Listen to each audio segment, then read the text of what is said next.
Hi hello friends, ಎಲ್ಲರಿಗೂ ನಮ್ಮ ಅಮ್ಮನ ಅಡುಗೆಗೆ ಸ್ವಾಗತ. ಯಾರೆಲ್ಲ ನಮ್ಮ ಚಾನಲ್ನ ಸಬ್ಸ್ಕ್ರೈಬ್ ಮಾಡ್ಕೊಂಡಿದ್ದೀರಾ ಎಲ್ಲರಿಗೂ ಧನ್ಯವಾದಗಳು. ಎಲ್ಲರಿಗೂ ಶ್ರೀ ರಾಮನವಮಿ ಹಬ್ಬದ ಶುಭಾಶಯಗಳು.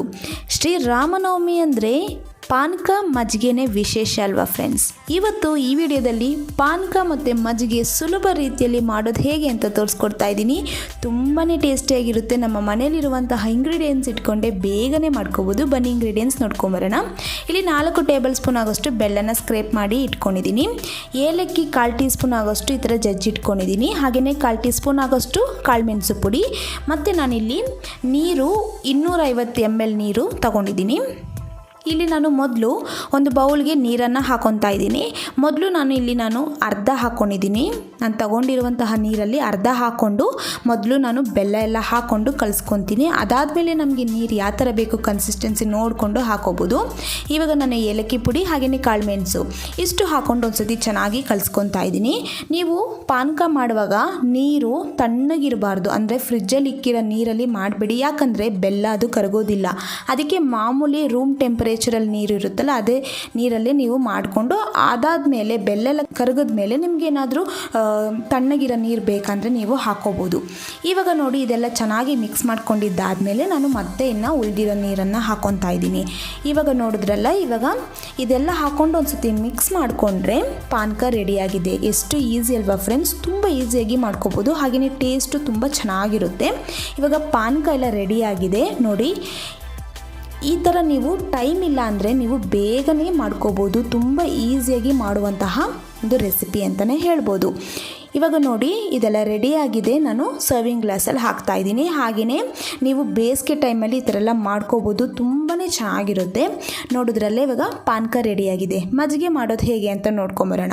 ಇಲ್ಲಿ ನಾನು 1/4 ಟೀ ಸ್ಪೂನ್ ಆಗೋಷ್ಟು ಹಿಂಗು ತೊಗೊಂಡಿದ್ದೀನಿ. 1-2 ಟೇಬಲ್ ಸ್ಪೂನ್ ಆಗೋಷ್ಟು ಕರಿಬೇವು, 1 ಟೇಬಲ್ ಸ್ಪೂನ್ ಆಗೋಷ್ಟು ಕೊತ್ತಂಬರಿ ಸೊಪ್ಪನ್ನ ಚಿಕ್ಕದಾಗಿ ಕಟ್ ಮಾಡಿ ಇಟ್ಕೊಂಡಿದ್ದೀನಿ. ಒಣಮೆಣಸಿನ್ಕಾಯಿ 2, 3 ಹಸಿಮೆಣಸಿನ್ಕಾಯಿನ ಚಿಕ್ಕದಾಗಿ ಕಟ್ ಮಾಡಿ ಇಟ್ಕೊಂಡಿದ್ದೀನಿ.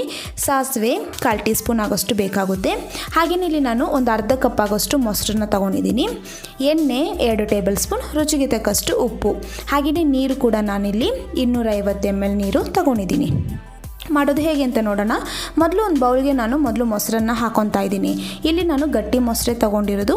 ಇವಾಗ ಫಸ್ಟು ನಾವು ಮೊಸರನ್ನ ಚೆನ್ನಾಗಿ ಇದೇ ಥರನೇ ಬೀಟ್ ಮಾಡ್ಕೋಬೇಕಾಗುತ್ತೆ. ನೋಡಿ ಫ್ರೆಂಡ್ಸ್, ಇವಾಗ ಇದೇ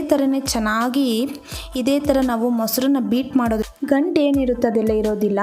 ಇವಾಗ ನಾನು ನೀರನ್ನು ಹಾಕೊತಾ ಇದ್ದೀನಿ. ನಿಮಗೆ ಕನ್ಸಿಸ್ಟೆನ್ಸಿ ಆ ಥರ ಬೇಕು ಆ ಥರ ನೋಡಿ ನೀರನ್ನು ಹಾಕ್ಕೊಳ್ಳಿ.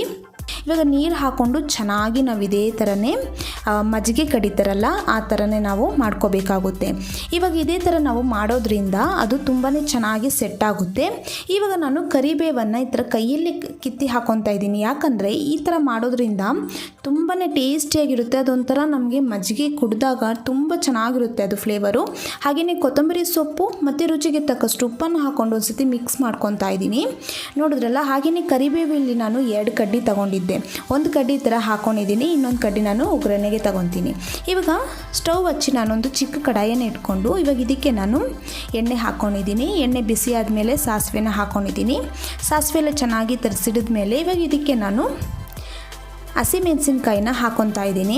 ನೋಡಿ ಇವಾಗ ಹಸಿಮೆಣಸಿನ್ಕಾಯಿ ಹಾಗೆಯೇ ಇವಾಗ ಇದಕ್ಕೆ ನಾನು ಕರಿಬೇವನ್ನು ಹಾಕ್ಕೊಂಡಿದ್ದೀನಿ.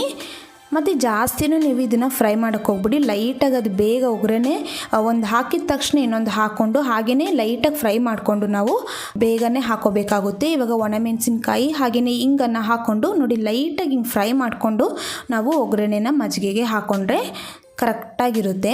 ನೋಡಿ ಫ್ರೆಂಡ್ಸ್, ಇವಾಗ ಹಾಕ್ಕೊಂಡು ಒಂದು ಸತಿ ಮಿಕ್ಸ್ ಮಾಡಿಕೊಂಡ್ರೆ ಮಜ್ಜಿಗೆ ಕೂಡ ರೆಡಿಯಾಗಿದೆ. ಎಷ್ಟು ಈಸಿಯಾಗಿ ಮಾಡ್ಕೋಬೋದು ಅಲ್ಲ. ತುಂಬಾ ಟೇಸ್ಟಿಯಾಗಿರುತ್ತೆ. ನೀವು ಬೇಸಿಗೆ ಟೈಮಲ್ಲಿ ಈ ಥರ ಮಜ್ಜಿಗೆ ಮಾಡಿ ಕುಡಿಯೋದ್ರಿಂದ ದೇಹಕ್ಕೆ ತಂಪಾಗಿರುತ್ತೆ, ಚೆನ್ನಾಗಿರುತ್ತೆ. ಇವಾಗ ನೋಡಿ ಇದನ್ನು ರೆಡಿಯಾಗಿದೆ. ನಾನು ಸರ್ವಿಂಗ್ ಗ್ಲಾಸಲ್ಲಿ ಸರ್ವ್ ಮಾಡ್ಕೊತಾ ಇದ್ದೀನಿ.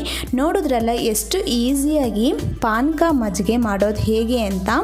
ತುಂಬ ಸುಲಭ ವಿಧಾನ ಅಂತಲೇ ಹೇಳ್ಬೋದು. ಈ ಸತಿ ಶ್ರೀರಾಮನವಮಿಗೆ ನೀವು ಒಂದು ಸತಿ ಟ್ರೈ ಮಾಡಿ ಹೇಗೆ ಬಂತು ಅಂತ ಕಮೆಂಟ್ ಮಾಡಿ. ಹಾಗೆಯೇ ನಮ್ಮ ಅಮ್ಮನ ಅಡುಗೆ ಚಾನಲ್ನ ಸಬ್ಸ್ಕ್ರೈಬ್ ಮಾಡ್ಕೊಳ್ಳಿ. ಪಕ್ಕದಲ್ಲಿ ಬರುವ ಬೆಲ್ ಐಕಾನ್ನ ಕ್ಲಿಕ್ ಮಾಡ್ಕೊಳ್ಳಿ. ಈ ವಿಡಿಯೋ ನೋಡಿರುವ ಎಲ್ಲ ವೀಕ್ಷಕರಿಗೂ ಧನ್ಯವಾದಗಳು.